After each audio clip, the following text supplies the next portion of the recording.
நிச்சயமாக உண்மையில் பரீட்சை என்று வருகிற போது எந்த வகையான மாணவராக இருந்தாலும் அவர்கள் ஏதோ ஒரு விதத்திலே சில அழுத்தங்களையும் சில பிரச்சனைகளையும் சில சவால்களையும் சந்தித்துத்தான் கடந்து வருகிறார்கள். அந்த அடிப்படையில் அவர்கள் எதிர்கொள்ளக்கூடிய முக்கியமான பிரச்சனை அவர்களுடைய மன அழுத்தம். இந்த மன அழுத்தத்தின் காரணமாக அவர்களால் சரியான முறையிலே பரீட்சைக்கு தயாராக முடியாத ஒரு நிலையினை அவர்கள் சந்திக்கின்றார்கள்.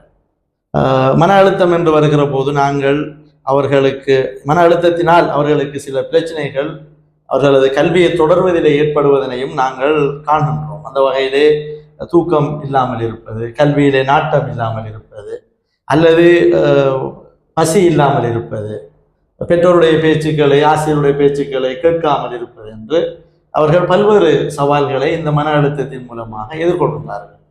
உண்மையிலேயே இவற்றுக்கான தீர்வுகள் என்று வருகின்ற போது நாங்கள் இந்த மன அழுத்தங்களை தாண்டி மாணவர்கள் சரியான முறையிலே திட்டமிட்டு அவர்கள் அவருடைய கல்வி நடவடிக்கைகளை மேற்கொள்ளுகின்ற போது இதனை ஓரளவுக்கு நாங்கள் கட்டுப்படுத்தக்கூடியதாக இருக்கின்றது.